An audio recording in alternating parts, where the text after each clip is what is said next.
Londres, Royaume-Uni. Il s'en est fallu de peu que Liverpool parvienne à semer Tottenham dans la course aux 4 premières places, mais le final haletant marqué notamment par 3 défaillances du corps arbitral a accouché d'un match nul, 2-2, dimanche lors du choc de la 26e journée du championnat d'Angleterre. Si les joueurs de Jürgen Klopp conservent leur 3e place avec 51 points, ceux de Mauricio Pochettino, 5e, restent à 2 longueurs après avoir relevé le défi d'Anfield. Il y a tant de choses à évoquer à propos du jeu, mais les décisions des arbitres ont fait la différence, donc je suis obligé de parler d'eux, a regretté ensuite le technicien allemand. Je ne comprends pas les pénaltys. Le premier faisait suite à un hors-jeu. Le second, je sais déjà ce qu'ils vont nous dire, il y a eu un contact, un petit contact. Mais Lamela a sauté dessus, il voulait tomber. Avant cela, l'entame de match avait curieusement ressemblé à celle de l'aller, 4-1 pour Tottenham, mais en faveur de Liverpool cette fois. Mohamed Salah a ouvert le score dès la 3e minute sur une bourde d'Eric Dier, complètement dépassé au milieu de terrain. Lors des 10 premières minutes, Tottenham a multiplié les erreurs. Son prolifique buteur, Harry Kane, n'a pas touché le ballon une seule fois. Liverpool, pas forcément rayonnant, mais très rassuré par la présence au cœur de la défense de Virgil van Dijk, sa recrue du mercato, s'est contenté d'exploitant ses bévues.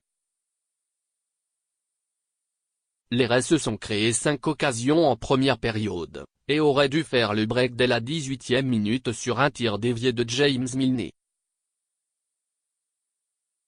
Au lieu de quoi ils ont laissé en vie des Londoniens revenus mieux intentionnés des vestiaires. Les visiteurs ont alors contrôlé l'essentiel de la 2e période même si la folle intensité du match n'a pas suffi à cacher le nombre invraisemblable d'erreurs techniques. Ce qui s'est traduit par un scénario totalement débridé dans les dernières minutes.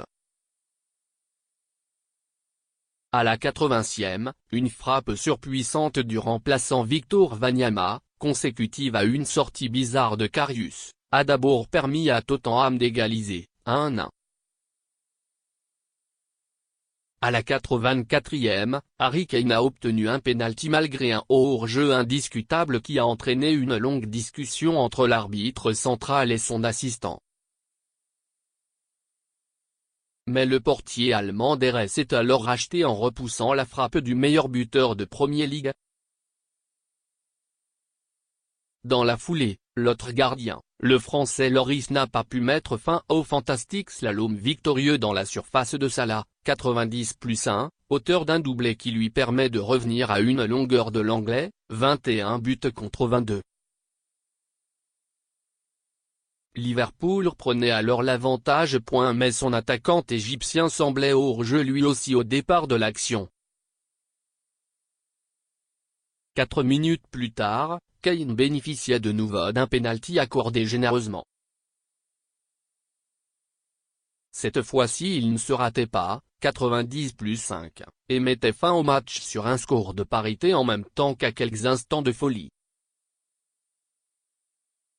Malgré cela, Liverpool s'est plutôt rassuré défensivement. Tottenham et lui a paru fébrile à une semaine de son 8e de finale de Ligue des Champions face à la Juventus, et avant le derby face à Arsenal, samedi prochain. D'autant plus que l'autre club du nord de Londres a repris confiance samedi après sa victoire face à Everton, 5-1, grâce notamment à l'apport des recrues offensives Aubameyang et Mkhitaryan. La tête est toujours occupée par Manchester City, pourtant tenu en échec samedi à Burnley, 1-1. Les joueurs de Pep Guardiola comptent 13 points d'avance sur Manchester United, vainqueur dans le même temps d'Huddersfield, 2-0.